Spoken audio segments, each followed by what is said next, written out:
Hello viewers, yes, it's me again, and yes, it's another project. You guessed it, a Project Rover. This is one that you have heretofore not seen, but it's one of my favorite projects. I'll give you a quick little rundown on it, and then we're going to see if I can get it running. I haven't run this truck in almost a year, probably. So let's get into it. So this is my 1990 Land Rover Range Rover Classic. Any petrolhead or gearhead worth their salt is gonna know and instantly recognize this truck. They built these cars from 1970 all the way to 1995. Again, this is a 1990 model, short wheelbase. This truck I've owned for about 4 years. It's probably the fourth or fifth one I've owned. I always regret selling them, so I committed myself to not selling this one.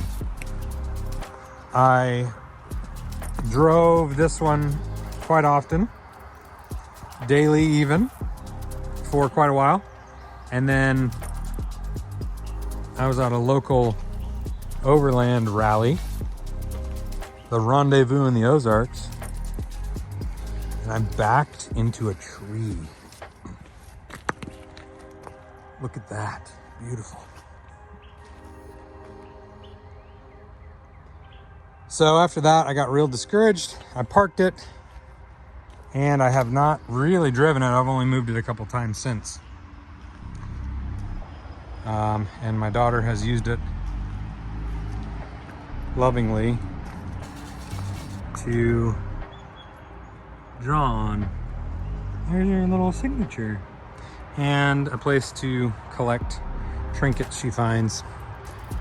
So this car really needs to get started and moved and put back together.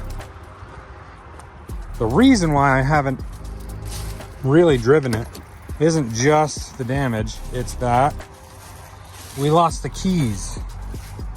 We can't find the keys anywhere, which is uncharacteristic for me, but sometimes it happens.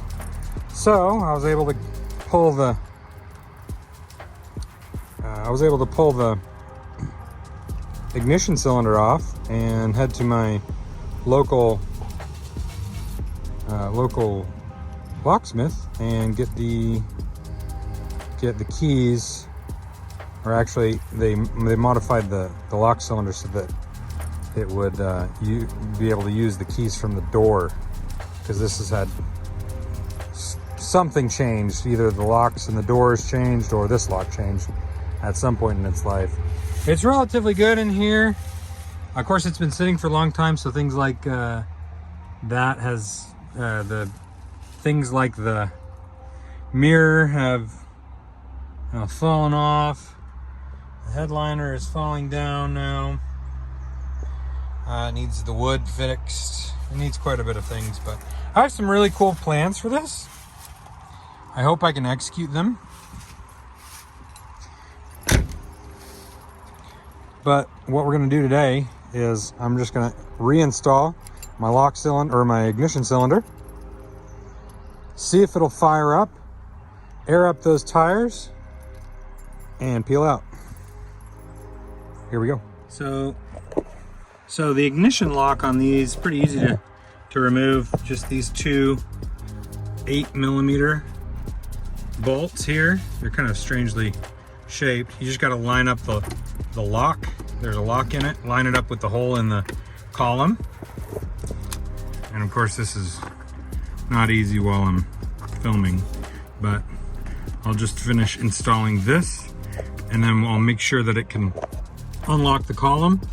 And I probably won't worry too much about all this extra stuff at the moment. We'll just try and get it started and pull out. Okay, so the lock cylinder is installed. And under here, there's just two electrical connections. This bundle from the back. Is that the right one? That's not the right one. Oh, it's way up in here. There's the right one right there. So this bundle goes and plugs in.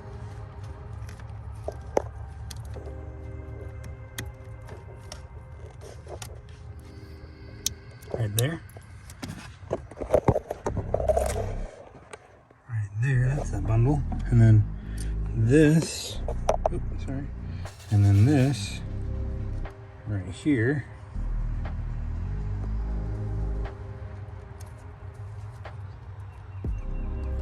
And then this right here gets plugged in. So let's see what happens.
Well guys, at least it runs.